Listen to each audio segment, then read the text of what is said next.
Vamos abrir a nossa Bíblia no Evangelho que escreveu Mateus, capítulo de número 3. Sábado, dia 20, nós temos chá de mulheres. Mas nessa terça-feira, agora, né? Já é a segunda do mês, já? Meu Deus, que isso, gente? O tempo está passando rápido assim? Meu Deus. Então, terça-feira tem culto das ungidas. Estaremos juntos aqui, celebrando ao Senhor. E as mulheres vão estar aí na direção desse culto, junto com a pastora Isadora. Mesmo assim, os homens podem entrar, tá? Venha cultuar, venha adorar. Glória a Deus, Deus tem feito no meio de nós uma coisa linda. Capítulo 3 do livro de Mateus. Vamos ler o versículo 17. O que é que diz aí?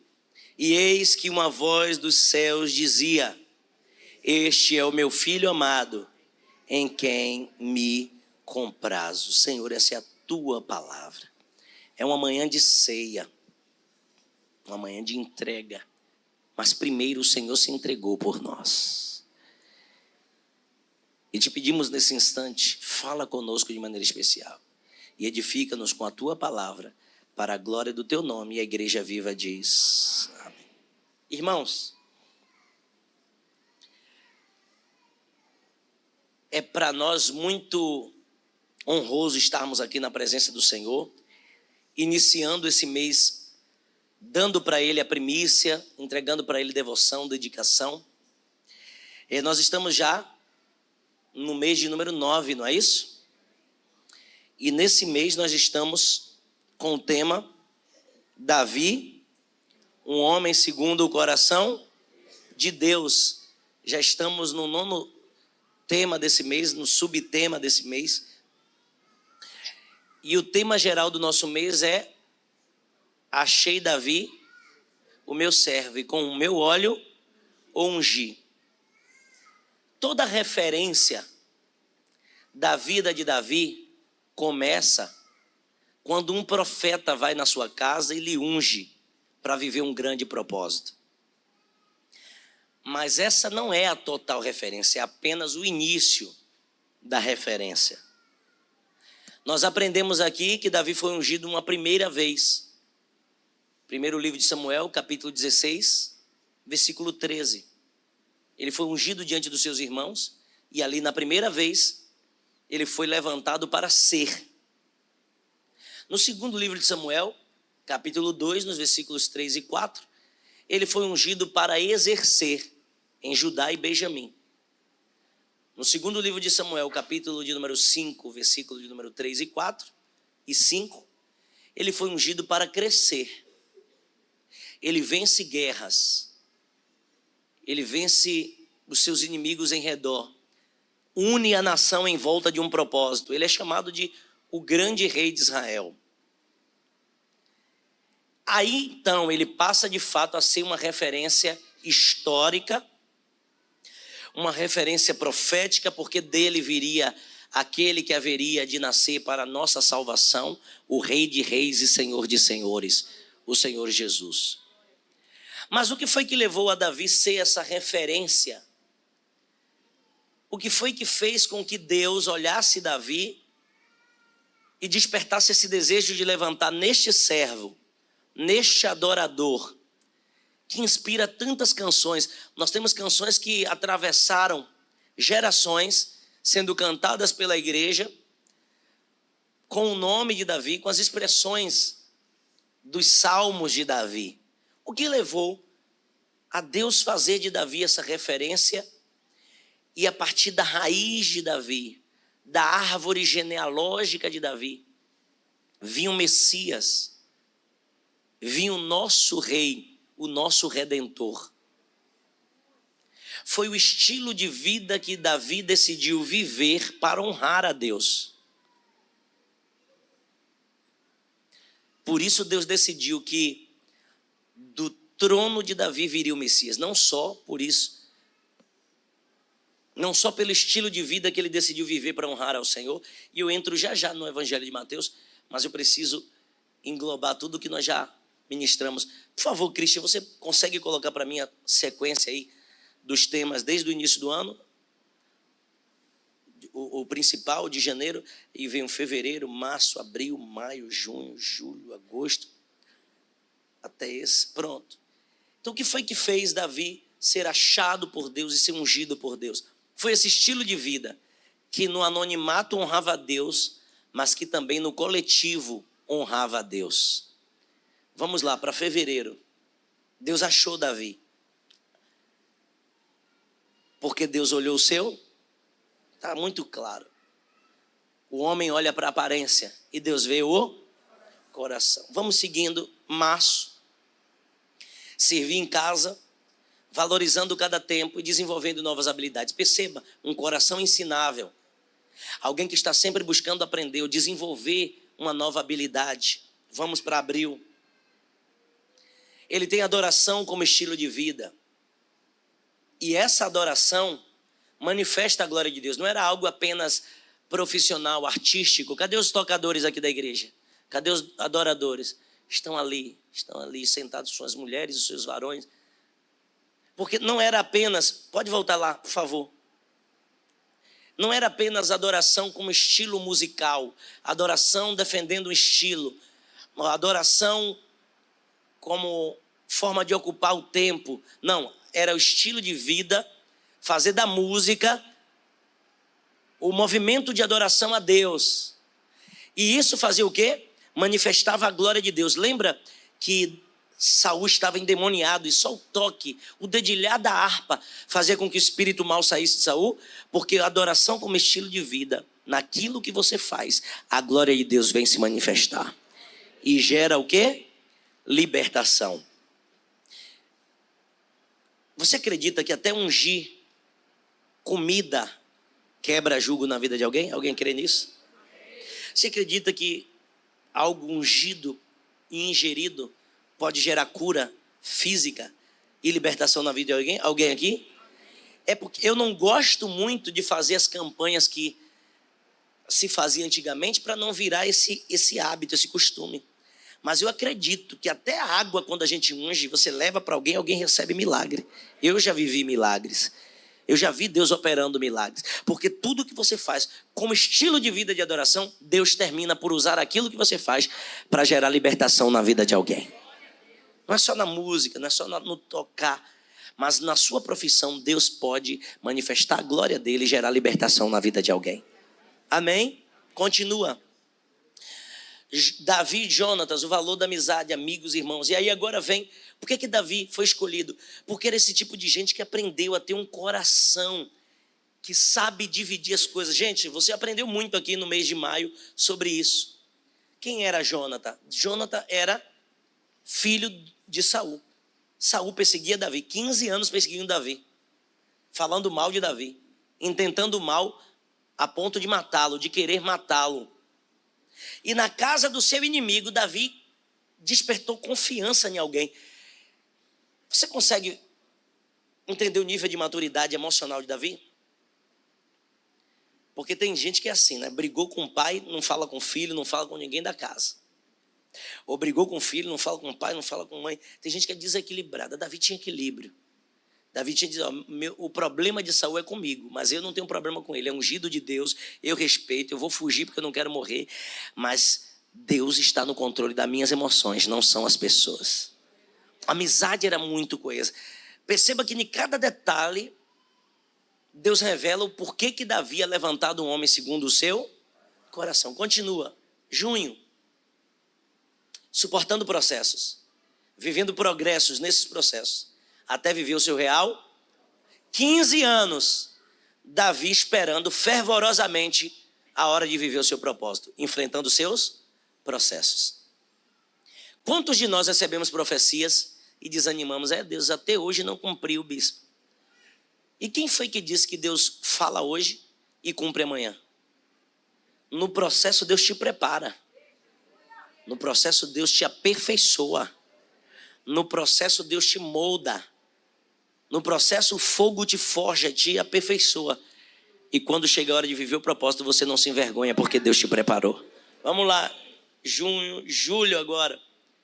As 3 unções, esperando a hora certa, enquanto se prepara para viver. Então você vive o processo, vive progressos, que é sobre amadurecer, sobre melhorar, sobre aperfeiçoar.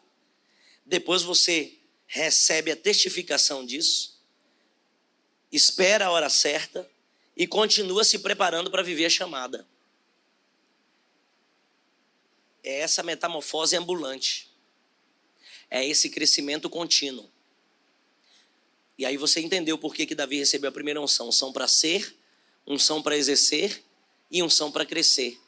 Porque em todas as fases, em todos os processos, Deus prova você para saber se está pronto para o próximo. E aí se você é do tipo que, não aguento mais, pronto. Deus diz assim, esse aí já pode levantar outro no lugar. A primeira coisa que Deus fez quando Elias disse, não, chega, basta, eu quero minha morte, não quero mais. O Senhor disse, tudo bem.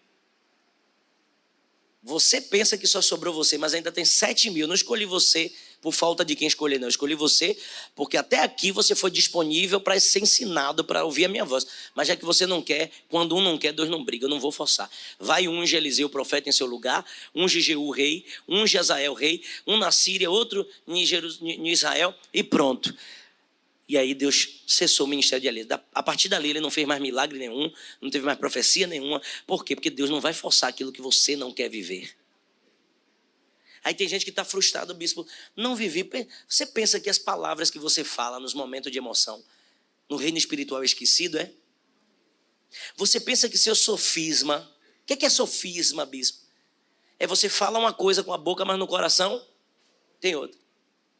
Eu já orei por mulheres que dizem assim, bispo, eu nem quero ter mais filho, porque eu já sofri tanto, tive aborto espontâneo nisso, tive problema com aquilo, é mioma, foi isso, não. Ou você quer, ou você não quer. O reino espiritual não entende dualidade, não se coxeia entre dois pensamentos. E aí tem gente, mas bispo, os profetas disseram que eu ia ter. Os profetas disseram, mas toda profecia, vai lá para a palavra, você vai ver que toda profecia tem uma condição. Se quiserdes e me ouvirdes, se tiverdes atento para ouvir a voz do Senhor teu Deus, se. Teve uma profecia que Deus falou através de Isaías, diz para Ezequias, ele vai morrer e não vai viver. O leito que ele subiu, ele não desce com vida. Só que o homem orou, chorou para a parede e disse, Senhor, eu restaurei o culto, restaurei o altar, já vou morrer. O Senhor disse, tá bom. O profeta volta e diz assim, o Senhor mandou te dizer que tem mais 15 anos para você viver. Deus muda a profecia, sim ou não? Então tem gente que acha que porque Deus falou não vai mudar. Ei, cuidado com o que você fala nas horas de raiva. Cuidado quando você fala na hora de tentar desistir. Porque tem coisa que já está programada no reino espiritual. Mas se você desistir, Deus também desiste. Deus não depende de você para nada. Só estou te dando um alerta. Davi esperou. Davi aguardou. Foram 15 anos dizendo, Senhor, eu creio. Se o Senhor me ungiu, eu creio.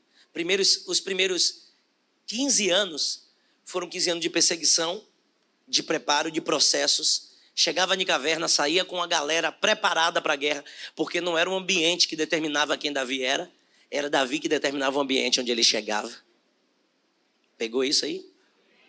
Então, quando você está debaixo de uma promessa, você precisa viver piamente para que essa promessa se cumpra. Quando ele espera 15 anos, vem a segunda unção, o reconhecimento. Ele passa pelo teste. Passou 15 anos e continuou firme. Mas não pense que 15 anos é a data limite, porque Moisés nasceu com promessa de que seria o libertador. Mas só voltou para libertar Israel do Egito com 80 anos. Então tem coisa que Deus prometeu para você hoje. Prefiro não comentar. Só seja crente para se preparar e viver o que Deus tem para você. 3 unções. Esperando a hora certa enquanto se prepara para viver a chamada. Vá se preparando. Vá lendo mais. Bispo, eu quero ser um pregador cheio do Espírito Santo. Ninguém chega aqui e já já fica eloquente, não. É preparado no trânsito, ali no volante. É preparado. Eu lembro de uma irmã, e Camila Barros também fala isso, né? Mas eu lembro de uma irmã que pregou lá na igreja, que ela disse, eu ia para o espelho e ficava dizendo, você, mulher, que está ouvindo eu pregar agora, você vai ser cheia do Espírito Santo, vou te levar às nações. Ela começou a treinar. E quando ela começou a pregar, era pregadora eloquente. Por quê? Porque pregação é uma arte, gente, não é um dom. É igual a dar uma aula na escola. É igual uma palestra de algum filósofo. Quanto mais você treina, mais você se aperfeiçoa. Amém? Então você precisa entender que se você quer ser algo em especial, você não pode ficar esperando o bispo, mas eu me sinto tão assim, o problema é seu. Se você viver por sentimento, você vai ficar frustrado. Então está na hora de você viver por propósito. Pegue alguém para modelar, o que a gente antes chamava de copiar, agora é modelar, a palavra bonitinha. Pega alguém para imitar, aliás, imitar não, modelar. Porque a gente tem essa ofensa também, baiano principalmente. Eu sou original. E quem foi que lhe disse que ter alguém como referência rouba a sua originalidade? Não tem, não. Sai disso, gente. Amadurece. Vá se preparando, porque quando Deus te colocar em grandes plateias, Deus vai impressionar muita gente para a glória dele nos frutos que você está dando. Amém? Então treine, pode parecer vergonhoso, pode parecer infantil, mas treine na frente do espelho, treine tomando banho, treine no trânsito e vá pregando e vá fazendo, porque quando Deus te fizer viver a chamada, vai ser algo especial, vai ser lindo o que Deus vai fazer na sua vida. Vamos lá, para o mês de agosto. Foi o último mês, eu não oferecerei nada ao meu Deus que não custe um grande. Não só a vida inteira de Davi foi sacrifício, mas ele amava sacrificar ao Senhor em momentos específicos. Não deixe que o rito do culto, que o ritual se torne algo comum para você. Sempre dê propósito a tudo que você está fazendo em Deus. É por isso que tem 9 anos de igreja, e 9 anos, todo momento de oferta, eu digo, gente, oferte com esse propósito. Oferte com esse coração. Oferte com essa definição, porque você pode ser criativo a ponto de servir a Deus sempre com um sentimento novo. Perdeu de dar um glória. Eu vou dizer de novo, você pode sempre servir a Deus com um sentimento novo no seu coração. Amém? Sempre, sempre. Ninguém está condenado a ser o que sempre foi. Você sempre pode viver esse crescimento, essa expansão. E agora chegamos no mês de setembro, e o mês de setembro é Davi, um homem segundo o coração de Deus. E aí vem agora o que nós lemos, o Evangelho segundo Mateus. Perceba que de tempo em tempo Deus está elogiando alguém. Porventura eu farei alguma coisa sem falar com Abraão, o meu amigo? Olha que coisa linda. Deus é um Deus que ama se relacionar com a gente. Deus quer se relacionar com você. Não é exclusividade de Davi. Deus chamou Abraão de amigo. Eu não vou fazer nada sem antes falar com Abraão, meu amigo. Depois ele vem e diz, achei Davi. Eu já escolhi alguém segundo o meu coração. Quando Satanás vai diante de Deus, o Senhor disse, tem visto Jó? Homem reto, íntegro, justo, e que se desvia do caminho do mal. Deus sempre está de olho em nós. Não é uma exclusividade de Davi. O Senhor chama Jeremias e diz, Jeremias, desde o ventre eu já te conheci. Na madre eu te santifiquei. Tu és santo, diferente. Eu te dei as nações por profeta, antes de você nascer. Senhor, mas eu sou um menino. Não diga que você é um menino, porque eu te vejo como homem. Aonde eu te enviar, você vai. E quando eu colocar as palavras na tua boca, você vai falar. O Senhor está sempre olhando para alguém com um olhar especial. O Senhor fala com Isaías. O Senhor fala com Ezequiel. O Senhor se revela para Joel. Sempre Deus está se revelando para alguém. Não existe exclusivos. O que existe são pessoas que Deus acha disponível para viver um grande propósito.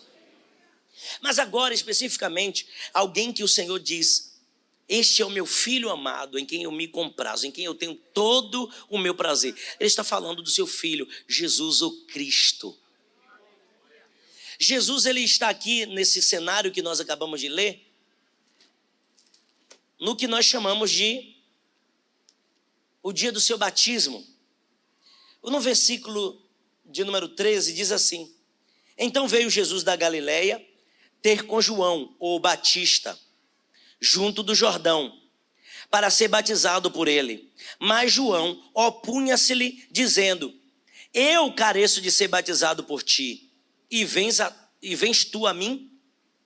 Jesus, porém, respondendo-lhe, disse-lhe: deixa por agora, porque nos convém cumprir toda a justiça. Então ele o permitiu, e sendo Jesus batizado, saiu logo da água, e eis que se lhe abriram os céus, e viu o Espírito de Deus descendo como pomba e vindo sobre ele. E eis que uma voz dos céus dizia: este é o meu filho amado, em quem me comprazo. Jesus se sujeita. Por favor, o versículo que nós lemos na quinta-feira foi primeiro livro de Samuel, capítulo 13. Capítulo 13, versículo de número 14. Só finalzinho da frase, diz assim, ó: o Senhor buscou alguém para substituir o seu reino, já está buscando o Senhor para si um homem segundo o seu coração, e já lhe tem ordenado o Senhor que, vamos lá, seja chefe sobre o seu povo, porquanto não guardaste o que o Senhor te ordenou. Não guardaste o que o Senhor te ordenou. Por que você não cumpriu uma ordem? Porque você decidiu ser resistente a obedecer. Aí vem Jesus agora e diz: é necessário que eu cumpra a lei, eu me sujeite a obedecer, eu me submeta à vontade do Pai. Aí o Senhor disse: esse é o meu filho, em quem eu tenho todo o meu. Então vamos lá. Quem é alguém segundo o coração de Deus, que recebe elogio a ponto de dizer: meu amigo? É porque Deus disse: sai, e Abraão saiu. É porque Deus disse não, e Jó obedeceu. É porque Deus disse para Davi: faz, e Davi fez. E é porque ele agora chama o seu filho e diz: vai cumprir a lei, para que eles sejam livres da escravidão do pecado. Jesus vem. E o apóstolo Paulo diz mais, escrevendo aos Filipenses: ele, sendo Deus, não usurpou ser igual a Deus, mas se esvaziou, tomando a forma de homem, se humilhou até a morte, morte de cruz, pelo que Deus o glorificou e lhe deu um nome que está acima de todo nome, e perante ele todo joelho se dobrará, toda língua confessará que Jesus Cristo é o Senhor. É esse o padrão de quem é alguém segundo o coração de Deus. Alguém que Deus escolheu para fazer a diferença. Alguém que Deus escolheu para marcar uma geração. Alguém que Deus escolheu para viver um grande propósito, para liberar em vidas grandes propósitos. Alguém que decide viver uma vida para obedecê-lo. Alguém que se sujeita aos propósitos dos céus para a sua própria vida. Jesus, quando passou 3 anos ensinando para os seus discípulos e para a multidão que o seguia, a maior forma de ensinar de Jesus não foi apenas falando, mas foi fazendo, vivendo, realizando. Jesus passa 30 anos de anonimato, fora dos holofotes, fora dos registros históricos, apenas quando ele, aos 12 anos, foi ao templo, também para demonstrar que ele foi cumprir o ritual, porque aos 12 anos é a idade que o adolescente faz a idade de formatura, de maior idade espiritual, a cerimônia chamada de Bar Mitzvah. Ele começa a responder diante de Deus pela sua salvação, porque Deus já entende que ele tem consciência o suficiente para responder. Então, quando ele aparece no cenário com 12 anos, é dizendo: ele se sujeitou a cumprir toda a lei. Foi apresentado diante do sacerdote, 12 anos foi apresentado no templo, foi sabatinado pelos chefes, eles se admiravam da sua sabedoria e da sua doutrina, Com 30 anos ele surge, mas não surge para ser o revolucionário filho de Deus que combate o poder de Roma, e o poder de Nero, e o poder de Pilatos, e o poder de Herodes, e o poder dos gregos. Não, não, não, não. Ele surge como filho que se sujeita à vontade do Pai. Então ele vai ser batizado por João. João entende de princípios hierárquicos. E como é vazio de si mesmo, ele faz o que a igreja? Ele entende e diz: eu vou resistir isso aqui, porque o Senhor é maior do que eu. Eu reconheço quem tu és o Messias, tu és o prometido. Eu vim preparar a sua vinda, como é que eu vou batizá-lo? Eu não sou digno de fazê-lo. Mas ali você percebe que há uma troca de humildade. Há uma reciprocidade na humildade, porque Jesus explica: eu vou lhe dizer por que é que você precisa fazer. É necessário que eu seja batizado para cumprir toda a lei. Aí João diz: então se você é obediente e eu também sou, então eu vou continuar obedecendo. E Jesus é batizado. Na mesma hora, o céu se rasga, porque o céu sempre vai se abrir para crente obediente. Na mesma hora o céu se abre, porque o céu sempre atenta para crentes fiéis que se sujeitam à vontade do Pai. Na mesma hora o céu se abre, porque o céu sempre está atento para quem ouviu e está colocando em prática aquilo que os céus já programou para a sua vida. Os céus se abrem e o Espírito vem. O Espírito vem e o Pai brada, porque quando tem a sincronia de alguém que se entrega ao propósito, o Pai fala, o Filho está na festa e o Espírito vem para confirmar o propósito. E Jesus então ouve a voz que brada diante de toda a multidão: este é o meu filho amado, em quem eu tenho todo o meu prazer, em quem eu me comprazo. Quem quer dar prazer ao Pai aqui? Então atente, vamos ler o Evangelho de João mais uma vez, capítulo número 15, do 1 ao 5, e depois nós vamos ler o versículo 8. Eu sou a videira verdadeira, e o meu Pai é o lavrador. Toda a vara que em mim não dá fruto, atira e limpa toda aquela que dá fruto, para que dê mais fruto. Vós estáis limpos pela palavra que eu vos tenho falado. Estai em mim e eu em vós. Como a vara de si mesmo não pode dar fruto se não estiver na videira, assim também vós, se não estiverdes em mim. Eu sou a videira, vós as varas. Quem está em mim e eu nele, este dá muito fruto, porque sem mim nada podeis fazer. 8. Versículo 8, nisto é glorificado o meu Pai, que deis muito fruto, e assim sereis os meus discípulos. O Evangelho é de uma simplicidade tão gritante que a gente acha complexo.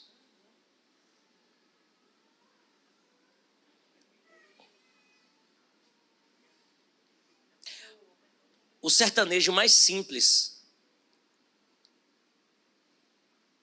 E tem gente agora que pensou em cantor sertanejo, mas não tem nada a ver com sertanejo cantor. É alguém que mora no sertão.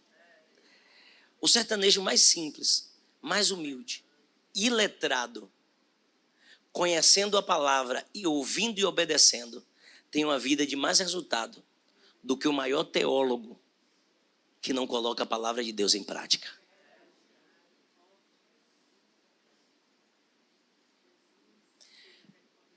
Vós estáis em mim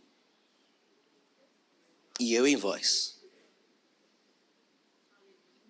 Toda árvore, quando começa a crescer, ela tem uma essência que vai regando cada galho. Quando você enxerta qualquer tipo de outro galho, de outra espécie, começa a gerar a seiva, a essência para a geração de fruto naquele galho. E é daí que vem algumas frutas misturadas: banana, maçã, laranja, lima. Porque a essência de um recebendo a do outro. E toda vez que esse crescimento começa a acontecer de dentro para fora, aquele ramo começa a gerar fruto, começa, na essência, a gerar vida para alimentar outras pessoas. E eu falei isso para vocês aqui ensinando e vou fazer questão de repetir sempre. Essência, depois vem a inflorescência, que é da flores, e depois a infrutescência. É a capacidade de receber de dentro para dar frutos fora.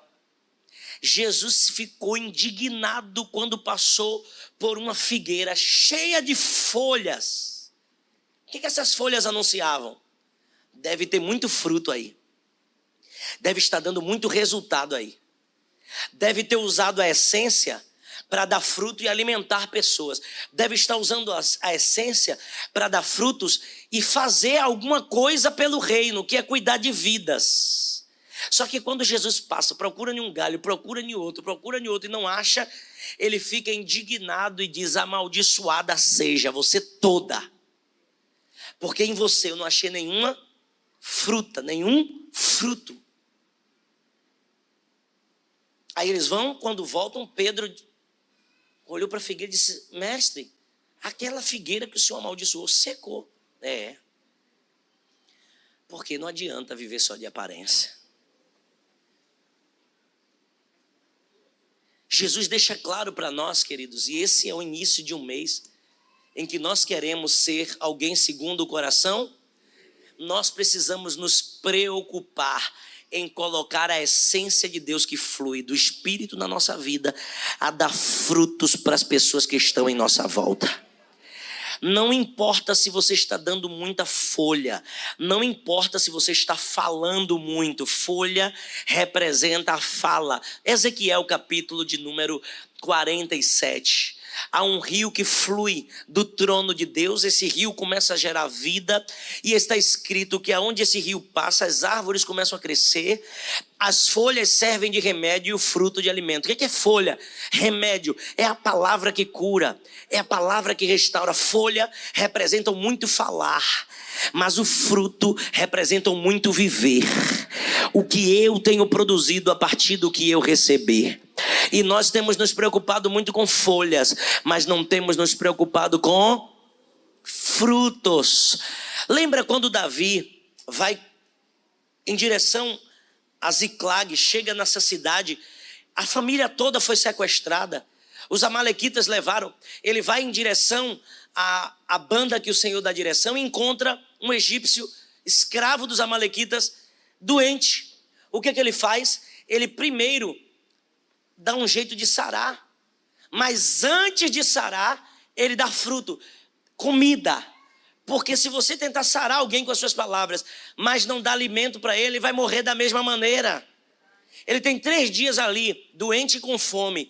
Dar remédio é bom, mas tem antibiótico que se você tomar com fome, ao invés de fazer um bom efeito, mata!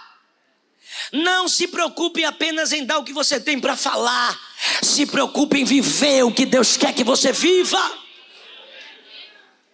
É por isso que Jesus é para nós a maior referência, porque ele viveu toda a lei. É por isso que Deus chama homens segundo o seu coração, para que obedeçam seus estatutos, obedeçam seus mandamentos. E deixa eu dizer algo para você: o inferno não suporta quando você se esvazia para ser cheio do que Deus quer que você seja. Quando você faz das suas opiniões serem sacrificadas para honrar ao Senhor com aquilo que Ele quer que você pense. Gente, eu tenho tantas opiniões a respeito de tantas coisas. A respeito de política eu tenho opinião. A respeito de sexualidade eu tenho minha opinião. A respeito de divórcio eu tenho minha opinião. A respeito, se eu for falar aqui, vai gerar um maior rebu o que eu penso a respeito de divórcio. Porque a minha opinião enfrenta muita luta concernente ao que a Bíblia diz. Porque a Bíblia diz que não pode. Eu concordo com o divórcio em muitas situações. Mas entre o que eu concordo e o que a Bíblia diz, eu prefiro ficar com o quê? Eu vou ficar tecendo minha opinião, edifica, gera vida, transforma, agrega, só atrapalha. Então, entre o que eu tenho como opinião e o que a Bíblia diz, eu vou ficar com a Bíblia diz que é alimento, que fruto, é fruto que alimenta e que gera vida. Então, a vida com Cristo é essa vida de renúncia até no que você tem como opinião, que a sua opinião morra para que a glória de Deus prevaleça. Eu sei que é difícil abrir mão disso, mas sem mim, disse Jesus. Eu tenho opiniões a respeito de tantas coisas, mas eu decidi abrir mão de opinião quando eu me batizei, porque o velho homem tem que morrer, porque a minha vontade tem que morrer. Mas muitos de nós insistimos em viver uma vida concernente o que nós queremos e o que nós achamos ser o certo. E é aí que está o insucesso da sua caminhada com Deus.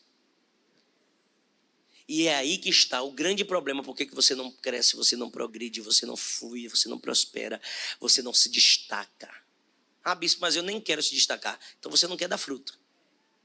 E se você não quer dar fruto, é opinião. Ah, bispo, não deixa o seu ego falar. Você sabe o que acontece logo depois que Jesus é batizado? Logo depois que ele ouve a palavra do Pai dizendo, este é o meu filho, ele vai para o deserto ser tentado pelo diabo. E o diabo diz, se tu és. Porque o diabo ama a dúvida quando Deus estabelece a certeza. Porque o inferno ama questionar quando Deus estabelece convicções. Porque o inferno ama gerar distância. Se tu és filho de Deus, adora, prostra aqui, eu vou te dar tudo isso. Enquanto nós, o inferno programa a distância, nós precisamos querer o que Deus quer, que é nos aproximarmos do objetivo do Pai. E isso nos revela algo muito profundo, tá? Que é, para nós líderes, um grande desafio. Em tudo que Satanás tentou Jesus, foi se tu és, dá um jeito de se alimentar. Se tu és, testa ele para ver se ele vai te livrar. Adora, se prostra aqui, eu vou te dar tudo o que você quer. O inimigo testou Jesus na concupiscência da carne, na concupiscência dos olhos, na soberba da vida. Porque tem hora que o diabo não quer te encher dele. Ele só quer te encher de si mesmo. E a maior forma do diabo te destruir é quando você está cheio de si. Por isso, a nossa referência começa nesse mês com Cristo, sendo aquele que ouve e obedece tudo que o Pai lhe direciona. Eu preciso lhe dar uma vacina sempre no meio das mensagens.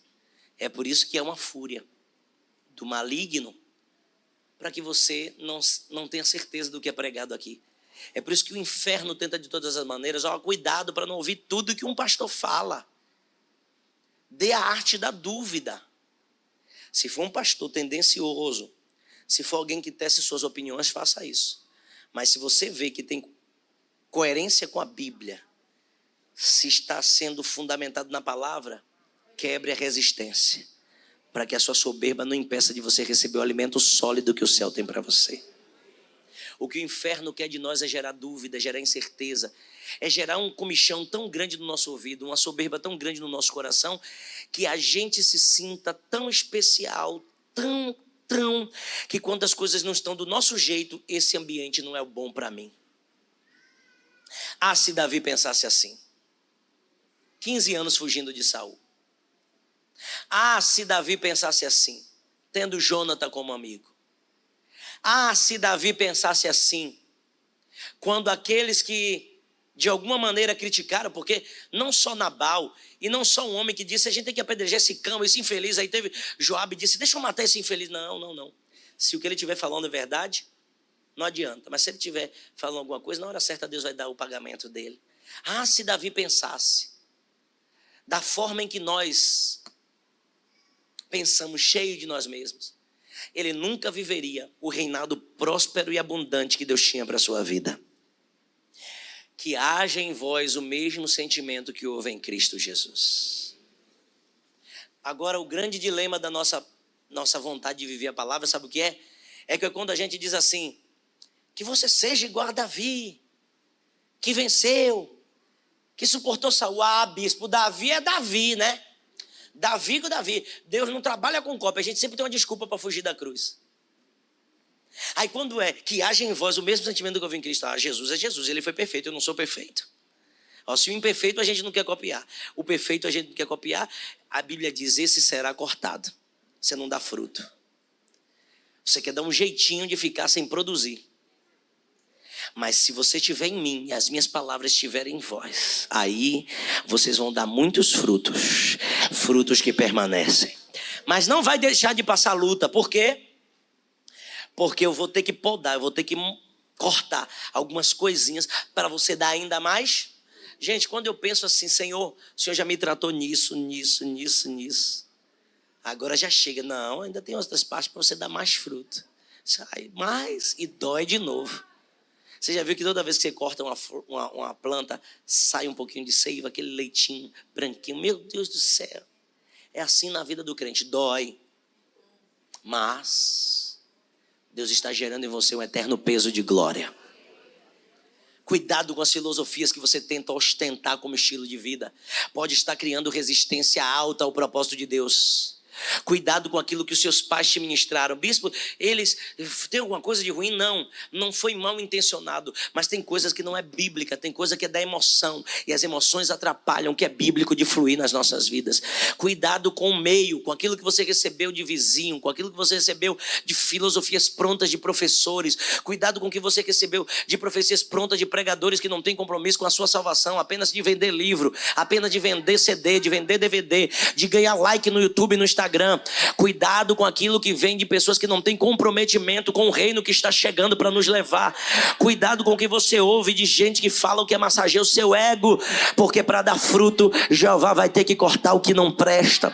Deus vai ter que forjar em você alguém que Ele quer, alguém segundo o seu coração. Quem quer ser alguém segundo o coração de Deus? E aí o mundo diz, não perdoe. O Senhor disse, ore pelos que vos maltratam e ame os que vos perseguem. E aí o mundo vai dizer, você não é besta para estar fazendo o bem. Jesus disse, não se vence o mal com o mal. Se vence o mal com o bem. Já cansei, bispo, vou fazer. Que nada, agora eu vou. Não, agora não. Você já está na cruz, vai até o final. E vai dizer, Pai, na tua mão eu entrego o meu espírito. Teletestar, está consumado. Todo dia renunciando à carne, dizendo não. É assim que você é achado alguém segundo o coração de Deus. Sempre tem uma frasezinha anticristo na igreja. Eu sou crente, mas minha língua não é. Eu falo mesmo. Você é crente toda, minha irmã. Sua língua também é crente. Vocês já leram comigo o que está escrito em Tiago? A língua é um pequeno órgão que está no meio do corpo e ela é inflamada pelo diabo. Cuidado com o que sai da sua boca, porque a boca fala o que o coração está cheio. Tudo que nós vivemos no Evangelho é esse esforço eterno para chegarmos na glória. Mas está escrito, pelo que você fala, você será justificado, mas também pelo que você fala, você será condenado. Precisamos ou não precisamos tomar cuidado?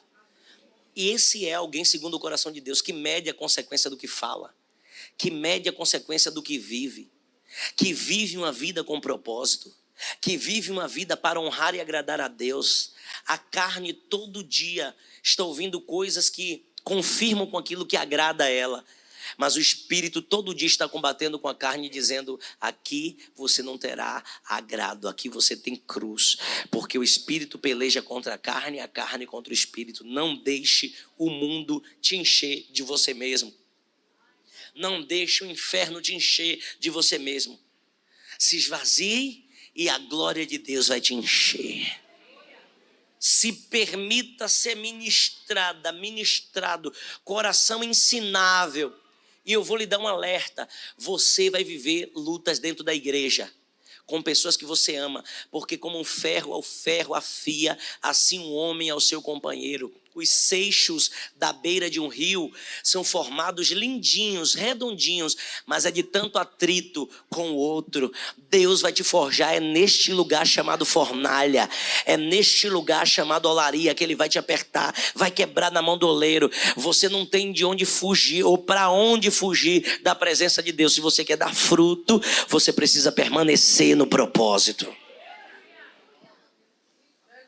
Porque quando nós somos cheios de si, nós corremos, fugimos. Nós não nos permitimos ser forjados. Tudo é indireta. Tudo ofende. Sempre alguém está me invejando. As pessoas parecem que pensam o tempo todo que tem alguém sempre maquinando contra ela. Saia desse egocentrismo onde tudo gira em torno de você. Você não é o sol. Os planetas não giram em torno de você. As pessoas não passam o dia todo pensando em você. Agora o inferno passa o dia todo planejando como te destruir. Mas se você obedecer, os céus estão atentos e abertos para dizer: esse é o meu filho amado, em quem eu tenho todo o meu prazer. Fica de pé, nós vamos cear neste momento. Porque Jesus, na noite que foi traído, disse assim para Judas: amigo, irmãos, nos esvaziar de nós mesmos. O que tem de gente que não me suportava e hoje congrega aqui nessa igreja, porque engravidou pelos ouvidos. Ah, não gosto daquele menino, dizem que é soberbo, dizem que é isso. Diga: eu sou mesmo metido.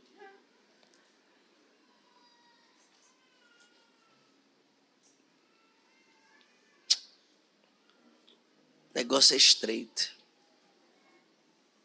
Aí você fica sabendo. Teve gente que disse assim: ah, bispo, sabe fulana que está congregando com você? Ah, cuidado, eu não suportava você. De minha filha, se eu não fosse sarado, você agora estava fazendo para mim um desserviço muito grande. A Bíblia diz que maldito é aquele que lança irmão contra irmão. Quando souber dessas coisas, não precisa me falar não. Só deixa eu amar as pessoas. Não, mas não foi meu intuito. Eu digo: eu sei que não foi, eu sei que tem até uma boa intenção atrás disso, querendo que com amor eu seja livre do mal que pode me acontecer. Mas deixa eu ter um alerta maior. O inferno está cheio de boas intenções. Primeiro, coma a palavra e queira honrar o que a palavra diz. Vai ser mais produtivo para a sua caminhada na fé do que com emoção tentar proteger alguém. Em nome de proteger alguém, você pode se condenar. E aí eu vejo as pessoas que alguém disse assim: eu não te suporta, não te suportava, está congregando lá. Aí eu olho, lembro, porque a gente não tem amnésia, né? Mas aí eu decido amar. E mesmo com Judas beijando na face, dizendo: é esse aqui, Jesus disse: amigo, para que você veio? Porque a falsidade de Judas não altera a verdade e o caráter de Jesus. Então viva a verdade. Independente de quem está cheio de males, que você seja aquele que está cheio do bem de Deus.